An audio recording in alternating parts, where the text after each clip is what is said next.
बिहार विधानसभा चुनाव में भारतीय जनता पार्टी का होने वाला है सुपरा साफ। ऐसा हम नहीं कह रहे हैं, ऐसा कहना है अमरेंद्र कुमार का। जी हाँ, जिस हिसाब से जाति जनगणना की बात राहुल गांधी संसद भवन में उठा रहे हैं और भाजपा इससे पीछे हटती हुई नजर आ रही है, इस तरह की चीजों में कहीं न कहीं बिहार में एक बड़ा नुकसान भारतीय जनता पार्टी को हो सकता है, क्योंकि बिहार में जाति जनगणना एक बड़ा मुद्दा है। और एक तरह से देखा जाए तो नीतीश कुमार पिछड़े वर्ग के ही नेता है, और अगर भारतीय जनता पार्टी से वो पिछड़े वर्ग का वोट निकल जाता है तो कहीं न कहीं भारतीय जनता पार्टी 40 से 42 सीटों पर सिमट सकती है, या यूं कहा जाए तो पूरी की पूरी एनडीए 40 से 42 सीटों पर सिमट सकती है। ऐसे में जाति जनगणना वाले मुद्दे पर चिराग पासवान और तेजस्वी यादव की भी सुर एक साथ मिल जाते हैं, जबकि चिराग पासवान एनडीए के हिस्सा है। इन सब मुद्दों पर आरजेडी के अमरेंद्र कुमार क्या कह रहे हैं, चलिए सुनते हैं। भारतीय जनता पार्टी शुरू से ही आरक्षण विरोधी मानसिकता रही है। भारतीय जनता पार्टी जब जब सत्ता में आती है तो आरक्षण पर पहला बार होता है।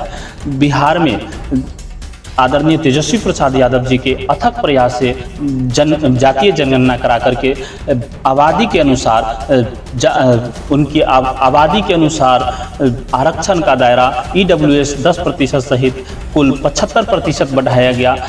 और पूर्वी प्रक्षेत्र के बैठक में आदरणीय गृह मंत्री जी की अध्यक्षता में होने वाले पूर्वी प्रक्षेत्र के बैठक में 10 दिसंबर 2023 को ही इन्होंने प्रस्ताव दिया था कि इस बढ़ाए गए आरक्षण के दायरा को 9वीं अनुसूची में डाला जाए, ताकि इस बढ़ाए गए आरक्षण के दायरा से कोई छेड़छाड़ नहीं करे। लेकिन भारतीय जनता पार्टी के द्वारा ही बैकडोर से उच्च न्यायालय पटना में PIL दायर करके उन्होंने रद्द कराने का काम किया।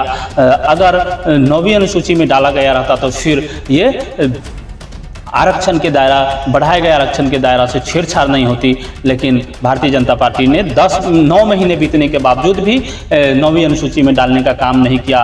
तो बिहार की जनता जान रही है कि कौन आरक्षण के विरोधी है। और एक तरफ राष्ट्रीय जनता दल पूरी मजबूती से अपने पूरे राज्यसभा सदस्य, लोकसभा सदस्य, विधान परिषद के सदस्य और विधानसभा के सदस्य एकजुट होकर के सड़क से लेकर के सदन तक आरक्षण के लिए लड़ाई लड़ रहे हैं। और भारतीय जनता पार्टी दूसरी तरफ आरक्षण के विरोध कर रही है। तो हमारे नेता आदरणीय तेजस्वी प्रसाद यादव जी जब तक आरक्षण का दायरा 75% नहीं बढ़ाया जाता है, तब तक हमारे नेता आदरणीय तेजस्वी प्रसाद यादव जी चुप नहीं बैठने वाले हैं। ये सड़क से लेकर के सदन तक लड़ाई लड़ेंगे। कल ही इन्होंने प्रेस कॉन्फ्रेंस करके इन्होंने घोषणा कर दी कि हमारी लड़ाई अब प्रारंभ हो गई है, और सड़क से लेकर के सदन तक इस लड़ाई को जारी रखेगी। धन्यवाद। भारतीय जनता पार्टी शुरू से ही जातीय जनगणना का विरोधी रहा है। जब जब जातीय जनगणना कराने की बात आती है तो भारतीय जनता पार्टी एकजुट होकर के जातीय जनगणना के विरोध में खड़ा हो जाती है। जब लोकसभा के नेता प्रतिपक्ष आदरणीय राहुल गांधी जी के द्वारा जातीय जनगणना कराने की बात मजबूती से लोकसभा में रखा गया, तो भारतीय जनता पार्टी के अनुराग ठाकुर द्वारा इनका विरोध ही नहीं किया गया, इनको गालियां दिया गया। इससे साफ पता चलता है कि जातीय जनगणना कराने के जो समर्थक हैं उनको गालियां दिया गया। और देश में 70% जो भारतीय जनता पार्टी के विरोध में वोट किया है उनको गाली देने का काम भारतीय जनता पार्टी के द्वारा किया गया है। अनुराग ठाकुर तो मोहरा है। भारतीय जनता पार्टी एक नेताओं को आगे कर करके बैक से सारे